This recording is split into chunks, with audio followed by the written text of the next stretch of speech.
Hello viewers, welcome back on my YouTube channel Bliss Edu Learning by Nisha. आप में से बहुत से लोग अलग अलग कॉम्पिटिटिव एग्जाम्स की तैयारी कर रहे हैं। कुछ DSSB, KVS, NVS, TGT, PGT, UGC net, UP TGT, PGT या फिर कोई और एग्जाम्स की तैयारी कर रहे हैं। तो ये वीडियो आप सभी लोगों के लिए बहुत ही ज़्यादा हेल्पफुल, यूजफुल एंड इंटरेस्टिंग होने वाला है। इस वीडियो में मैं आपके साथ डिस्कस करूंगी ऐसे मोस्ट इंपॉर्टेंट क्वेश्चन इकोनॉमिक्स के जो आपसे हर एग्जाम में बार बार पूछे जाते हैं। साथ ही क्वेश्चंस में से कैसे क्वेश्चंस होते हैं वो भी मैं आपके साथ डिस्कस करने वाली हूं, ताकि आपके ज़्यादा से ज़्यादा क्वेश्चंस एग्जाम्स के लिए तैयार हो और आपकी तैयारी बहुत अच्छे से हो। तो यहाँ हम करेंगे प्रैक्टिस सेट नंबर 4 और आगे आने वाले वीडियो में हम ऐसे ही प्रैक्टिस सेट को जारी रखेंगे। तो चलिए बिना वक्त गवाए शुरू करते हैं। सबसे पहला है क्वेश्चन नंबर 1। क्वेश्चन नंबर 1 में आपको बोल रहा है कि बताइए इनमें से कौन सा डायरेक्ट टैक्स नहीं है। तो डायरेक्ट टैक्स कौन से टैक्स होते हैं? डायरेक्ट टैक्स वो टैक्स होते हैं जो हम गवर्नमेंट को डायरेक्टली पे करते हैं। डायरेक्टली पे करने का मतलब है, मान लीजिए income tax.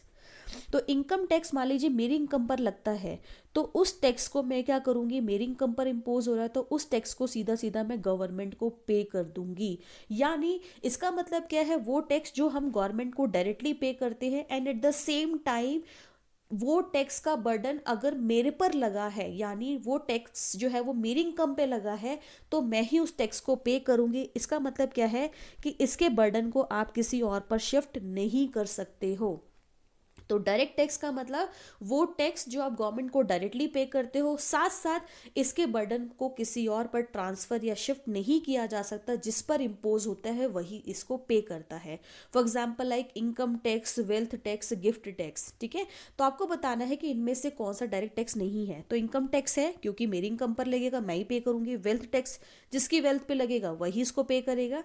Gift tax obviously जिसको गिफ्ट रिसीव हुआ है वही इस टैक्स को पे करेगा। तो यानी जिस पर इम्पोज हुआ है वही उसको पे कर रहा है, वो किसी और पर शिफ्ट नहीं कर सकता। जबकि एंटरटेनमेंट टैक्स वो टैक्स है जिसको किसी और पर शिफ्ट किया जा सकता है। लेट सपोज आप कोई मूवी देखने गए थिएटर के अंदर, ठीक है, तो उस मूवी में जब आप देखने गए तो उस पर GST लग रहा है, एक तरीके से एंटरटेनमेंट टैक्स आपसे चार्ज किया जा रहा है। तो आप क्या कर रहे हो, उस टिकट के अंदर टैक्स का अमाउंट आप पे कर रहे हो, फिर आपके बिहाफ पर वो सेलर क्या करेगा, जो ऑनर है वो गवर्नमेंट को पे करेगा। और कहीं ना कहीं वो टैक्स का बर्डन जो है वो उस पर इम्पोज हुआ है, बट वो क्या करता है, टैक्स के बर्डन को हमारे पर शिफ्ट कर देता है। कैसे? उस का प्राइस बढ़ाकर, उसके अंदर टैक्स इंक्लूड करके। ठीक है, तो एंटरटेनमेंट टैक्स वो टैक्स है जिसके बर्डन को किसी और पे शिफ्ट किया जा सकता है, इसीलिए यहाँ पर ये डायरेक्ट टैक्स नहीं है। तो बहुत इंपॉर्टेंट क्वेश्चन है, यहाँ से आपसे पूछा जाता है। साथ साथ पूछा जाता है कि देखिए और भी इनडायरेक्ट टैक्सेस होते हैं, जैसे आपका कस्टम ड्यूटी है, यानी जब आप सामान इंपोर्ट करते हो उस पे लगता है तो उसको भी किसी और पे शिफ्ट किया जा सकता है। एक्साइज ड्यूटी यानी वो टैक्स जो प्रोड्यूसर को प्रोडक्शन पे करना पड़ता है, तो लगता किस पर है, प्रोड्यूसर पे, बट प्रोड्यूसर कंज्यूमर पर शिफ्ट कर देता है। ठीक है, एंटरटेनमेंट टैक्स हो गया या फिर सेल्स जो सेल्स टैक्स हो गया, तो GST हो गया। ये सारे टैक्सेस क्या है, इनडायरेक्ट टैक्सेस है, यानी इसके बर्डन को शिफ्ट किया जा सकता है। बढ़ते हैं नेक्स्ट क्वेश्चन की तरफ। Question number 2। क्वेश्चन नंबर 2 में कहता है कि हिंदू रेट ऑफ ग्रोथ, आपको बताना है हिंदू रेट ऑफ ग्रोथ क्या था। तो basically Hindu rate of growth जो था उस टाइम पर, ये बेटा एक्चुअल में 1950 से लेकर 1980 तक के टाइम पीरियड की बात की जा रही है। इंडिया में 1950 से लेकर 1980 तक इंडिया में जो GDP ग्रोथ रेट था वो बहुत कम था, वो 3.5% था। तो हिंदू रेट ऑफ ग्रोथ, इस टर्म का इस्तेमाल जो था वो एक प्रोफेसर थे, इनका नाम आपको याद रखना है, बहुत इंपॉर्टेंट है, पूछा जाता है। हिंदू रेट ऑफ ग्रोथ, इस टर्म का यूज़ किया था प्रोफेसर राज कृष्णा ने। और प्रोफेसर राज कृष्णा ने इस टर्म के थ्रू, यानी हिंदू रेट ऑफ ग्रोथ के थ्रू बताया था कि इंडिया की जो GDP ग्रोथ रेट है वो हर साल कितनी है, मात्र 3.5%। क्योंकि उस टाइम पर हमारे इंडिया की ग्रोथ रेट जो थी वो क्या चल रही थी, बहुत ज़्यादा स्लो डाउन चल रही थी। तो राज कृष्णा ने बोला कि 1950 से लेकर 1980 तक के टाइम पीरियड में जो इंडियन इकोनॉमी की GDP ग्रोथ रेट थी वो बहुत ज़्यादा कम थी, वो कितनी थी, 3.5%। तो बहुत इंपॉर्टेंट है, उसको उसने बोला Hindu rate of growth. Very very important question आपको हर एग्जाम में देखने को मिलेगा। तो आपको दो तीन चीज़ें यहाँ से याद रखनी है। पहला, इस टर्म को किसने दिया, राज कृष्णा ने दिया। इस टर्म के अकॉर्डिंग GDP ग्रोथ रेट कितनी थी, हर साल 3.5%। तीसरा, किस टाइम पीरियड की बात की गई यहाँ पे 1950 से लेके 1980 तक, ठीक है। तो यहाँ पर option number B is correct. बढ़ते हैं क्वेश्चन नंबर 3 की तरफ। क्वेश्चन नंबर 3 में आपको कहता है कि ह्यूमन डेवलपमेंट इंडेक्स जो है वो एक कंपोजिट इंडेक्स है, यानी और किस किस इंडेक्स से मिलकर बना है। तो ह्यूमन डेवलपमेंट इंडेक्स में 3 चीज़ें आती है। सबसे पहला आता है हेल्थ, और हेल्थ को किसके थ्रू मेजर किया जाता है, लाइफ एक्सपेक्टेंसी एट बर्थ, यानी ऑन एन एवरेज एक पर्सन कितने सालों तक सर्वाइव करेगा। अगर वो ज़्यादातर इस सालों तक सर्वाइव करे, इसका मतलब कि उसकी हेल्थ क्या है, अच्छी है। दूसरा है यहाँ पे लिटरेसी या फिर एजुकेशन, इसको मेजर किया जाता है मीन ईयर ऑफ स्कूलिंग से and expected year of schooling से। और तीसरा हो गया स्टैंडर्ड ऑफ लिविंग, इसको मेजर किया जाता है जीएनआई, ग्रॉस नेशनल इनकम, इस पर कैपिटा इनकम से इसको डिनोट किया जाता है। तो आपको याद रखना है ह्यूमन डेवलपमेंट इंडेक्स में 3 चीज़ें आती है, हेल्थ हो गया, एजुकेशन हो गया और standard of living. Health measure होता है लाइफ एक्सपेक्टेंसी एट बर्थ से, एजुकेशन होता है mean year of schooling and expected year of schooling, और स्टैंडर्ड ऑफ लिविंग मेजर होता है gross national income per capita से, ठीक है। तो वेरी इंपॉर्टेंट क्वेश्चन यहाँ से पूछा जाता है। और साथ साथ ये भी पूछा जाता है कि एचडीआई इंडेक्स को किसने डेवलप किया था। तो आपको याद रखना है इसको डेवलप किया था पाकिस्तान के एक इकोनॉमिस्ट थे जिनका नाम था महबूब उल हक, इन्होंने इस इंडेक्स को डेवलप किया था, ठीक है। एंड ये भी क्वेश्चन पूछा जाता है कि जब ये डेवलप किया गया था उस टाइम पे, तो पहली बात तो रिपोर्ट इन्होंने दी थी, लेकिन नेक्स्ट क्वेश्चन पूछा जाता है कि हर बार एचडीआई की रिपोर्ट जो है वो कौन पब्लिश करता है, वो करते हैं यूएनडीपी यानी United Nation Development Programme. First time जब एचडीआई आया था तो उसकी रिपोर्ट को दिया था महबूब उल हक ने, बट एवरी ईयर जो है अब इस एचडीआई रिपोर्ट को कौन करता है, वो करता है UNDP, United Nation Development Programme. तो ये कुछ क्वेश्चंस है जो यहाँ से आपको देखने को मिलेंगे, वेरी इंपॉर्टेंट क्वेश्चन, बार बार पूछा जाता है। बढ़ते हैं क्वेश्चन नंबर 4 की तरफ। क्वेश्चन नंबर 4 में आपको कंजप्शन फंक्शन दे रखा है और बोला है कि मल्टीप्लायर की वैल्यू निकालिए। तो आप देखिए क्वेश्चन में आपको कंजप्शन फंक्शन है और बोला मल्टीप्लायर की वैल्यू निकालो।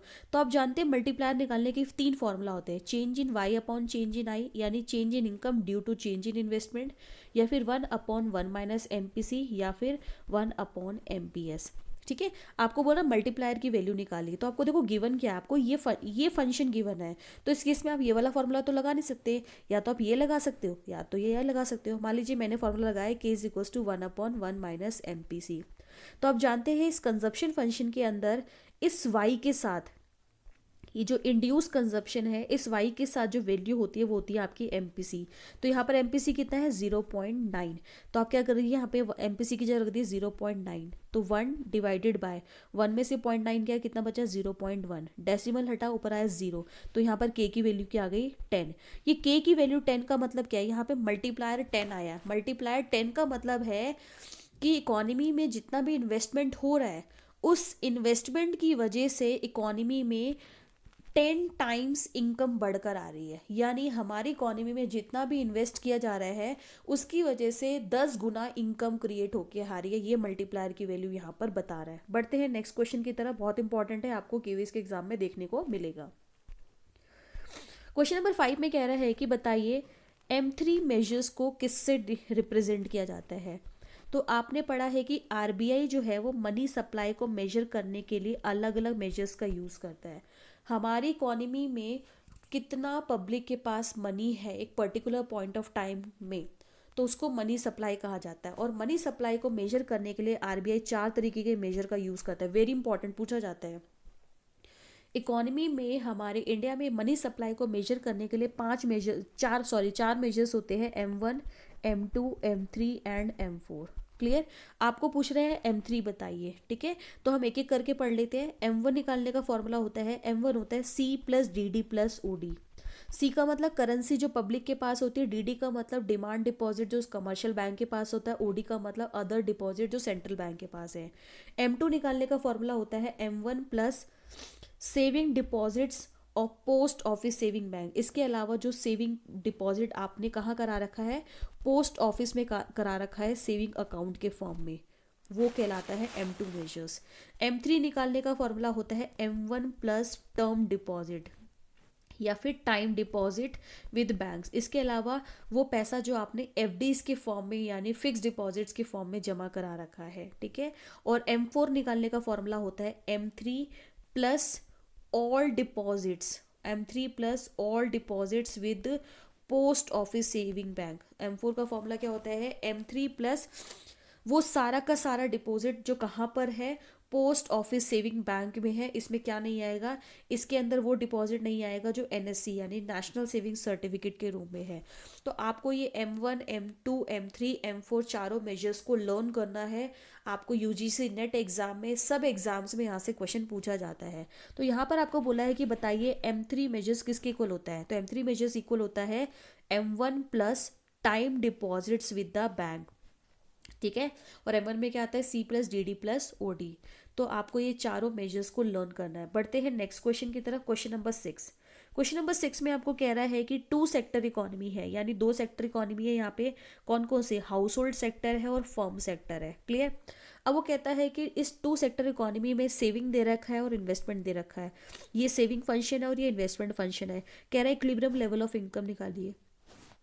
तो इकोनॉमी में इक्विलिब्रियम लेवल ऑफ इनकम कहाँ निकलता है, जहाँ पर सेविंग इक्वल होता है इन्वेस्टमेंट के, या आप पढ़कर आए हैं।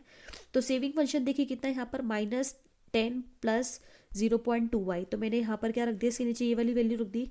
ये इक्वल है आई के, आई क्या है यहाँ पर, -3 प्लस 0.1y। ये माइनस है, नंबर्स को नंबर की तरफ लेके जाइए, -10, तो ये माइनस इधर जाके क्या हो जाएगा प्लस, ये 0.1y, ये प्लस जाके उधर क्या हो जाएगा -0.2y। तो ये हो गया माइनस का 7 और ये हो गया माइनस का 0.1y। माइनस से माइनस कैंसिल हो गया, ये 7 है, 0.1 डिवाइड में आ जाएगा, is equals to y। Decimal हटा ऊपर आएगा 0। तो यानी इक्विलिब्रियम लेवल ऑफ इनकम क्या हो गया यहाँ पर 70। तो इस टाइप के क्वेश्चन आपसे पेपर में पूछे जाते हैं। Very important and easy question, 12th standard का क्वेश्चन है ये, बट इंपॉर्टेंट है, आपसे एग्जाम में पूछा जाता है। बढ़ते हैं क्वेश्चन नंबर 7 की तरफ। क्वेश्चन नंबर 7 में कह रहा है कि ब्रिटेन वुड कॉन्फ्रेंस हुआ था, जिसकी वजह से ये आपको बता रहा है कि किस इंस्टीट्यूशन का फॉर्मेशन हुआ। जब अमेरिका में ब्रिटेन वुड शहर के अंदर ये कॉन्फ्रेंस चल रही थी, तो उस टाइम पर कौन से 2 इंस्टीट्यूशन का फॉर्मेशन हुआ, बहुत इंपॉर्टेंट है। उस टाइम पर बना था आपका IMF एंड IBRD। इनको कहीं ना कहीं, वेरी इंपॉर्टेंट क्वेश्चन, इनको 1 वर्ड में पूछा जाता है। इनको ब्रिटेन वुड ट्विंस भी बोला जाता है। क्यों, क्योंकि जिस टाइम पर अमेरिका में ब्रिटेन वुड कॉन्फ्रेंस चल रही थी ना, करेंसी को लेके, कि एक करेंसी को दूसरी करेंसी में कन्वर्ट कराने के लिए कौन सी करेंसी को लेना चाहिए, उस टाइम पर उस कॉन्फ्रेंस में जो है, उस टाइम पर IMF और IBRD का फॉर्मेशन हुआ। IBRD जिसको आज के टाइम पर हम वर्ल्ड बैंक भी बोलते हैं, ठीक है। तो इनको IMF और IBRD को जो है ब्रिटेन वुड ट्विंस भी बोला जाता है। तो करेक्ट आंसर क्या हो जाएगा यहाँ पर, ऑप्शन नंबर A, क्योंकि इसमें 1 और 2 दोनों है, IMF भी और IBRD भी है। बढ़ते हैं नेक्स्ट क्वेश्चन की तरफ, क्वेश्चन नंबर 8। क्वेश्चन नंबर 8 में आपको कह रहा है कि हमारे गवर्नमेंट ऑफ इंडिया का जो फर्स्ट 5 ईयर प्लान है, कब से कब तक था वो, 1951 से 56 तक था। किस पे फोकस था वहाँ पे, एग्रीकल्चर सेक्टर पे था। तो कह रहा है जो इंडिया का, गवर्नमेंट ऑफ इंडिया का फर्स्ट 5 ईयर प्लान है, वो किस पे डिपेंड था, वो कौन से मॉडल पे डिपेंड था। तो वो मॉडल का नाम है हेरोडोर्मा मॉडल। बेसिकली ये एक फैक्ट बेस्ड क्वेश्चन आपको याद करना पड़ेगा कि इंडिया का जो फर्स्ट 5 ईयर प्लान था वो कौन से मॉडल पर बेस्ड था, वो बेस्ड था हेरोडोमर मॉडल, ठीक है। इंपॉर्टेंट क्वेश्चन था। बढ़ते हैं क्वेश्चन नंबर 9 की तरफ। क्वेश्चन नंबर 9 में कह रहा है कि डेमोग्राफिक ट्रांजिशन का मतलब क्या होता है। तो डेमोग्राफिक का मतलब होता है पॉपुलेशन, और ट्रांजिशन का मतलब होता है पॉपुलेशन में चेंज आना, क्लियर। तो डेमोग्राफिक ट्रांजिशन का मतलब होता है जब हमारी इकॉनमी जो है, हमारी इकॉनमी में बहुत ज़्यादा हाई बर्थ रेट भी हो, डेथ रेट भी हो। जब हमारी इकॉनमी में बर्थ रेट और डेथ रेट बहुत ज़्यादा हाई होता है, और फिर इकॉनमी जो है उस हाई बर्थ रेट और हाई डेथ रेट से मूव कर जाती है लो birth rate and low death rate की तरफ, वो कहलाता है डेमोग्राफिक ट्रांजिशन। तो यहाँ पर हो जाएगा option number C is correct. क्यों, इसमें लिखा हुआ है shift from a stable population. क्योंकि स्टेबल पॉपुलेशन क्यों है, क्योंकि देखिए पहले बर्थ भी ज़्यादा था, डेथ रेट भी ज़्यादा लोगों का जन्म भी हो रहा था, ज़्यादा लोगों की डेथ भी हो रही थी, तो पॉपुलेशन स्टेबल थी। तो डेमोग्राफिक ट्रांजिशन मीन्स जब हमारी इकॉनमी या फिर हमारी कंट्री जो है वो मूव करती है high birth rate and high death rate से low birth rate and low death rate की तरफ। इतना आपको याद रखना है। साथ साथ आपको डेमोग्राफिक ट्रांजिशंस की स्टेज भी याद रखनी है, एटलीस्ट 3 स्टेजेस तो आपको याद रखनी है। डेमोग्राफिक ट्रांजिशन की पहली स्टेज क्या थी? पहली स्टेज में दोनों बढ़ते थे, बर्थ रेट भी बढ़ रहा था और डेथ रेट भी बढ़ रहा था। सेकेंड स्टेज में बर्थ रेट अभी भी बढ़ रहा था, लेकिन डेथ रेट क्या हो गया था? कम हो गया था, क्योंकि मेडिकल फैसिलिटीज वगैरह डेवलप हो गई थी। और थर्ड स्टेज में क्या हो गए थे? दोनों ही अब क्या हो गए थे? डाउन होना शुरू हो गए थे। तो आपको ये 3 स्टेजेस याद रखनी है डेमोग्राफिक ट्रांजिशन की, ठीक है? इंपॉर्टेंट क्वेश्चन है, आपको कई एग्जाम में देखने को मिलेगा, ठीक है? तो option number C is correct. Last question देखते हैं, क्वेश्चन नंबर 10। तो क्वेश्चन नंबर 10 में आपको कह रहा है कि आपको बताना है एवरेज यानी मीन, मीडियन और मोड के बीच में रिलेशनशिप बताना है। मीन, मीडियन, मोड के बीच में कैसा रिलेशनशिप होता है? तो आप जानते हैं कैसा रिलेशनशिप होता है। मोड की वैल्यू क्या होती है? Mode is equals to 3 median minus 2 mean के बराबर होता है। तो mode is equals to 3 median minus 2 mean option number 1 में ही आपको नजर आ गया। क्या 2 मोड होता है? नहीं होता। 3 मेन होता है? नहीं होता। तो कौन सा करेक्ट हो गया? Option number A is correct. तो इस वीडियो में मैंने आपके साथ डिस्कस करे ऐसे क्वेश्चंस जो आपसे कई एग्जाम्स में बार बार पूछे गए हैं, वो सिलेक्टेड क्वेश्चन हमने यहाँ पे डिस्कस करे। तो आई होप आपको कॉन्सेप्ट क्लियर होगा, आपको क्वेश्चन समझ आए होंगे, आपको वीडियो इंटरेस्टिंग लगा होगा। So do like, share and subscribe my channel and also press the bell icon button to get the notification of all my upcoming videos. So thanks for watching and have a nice day.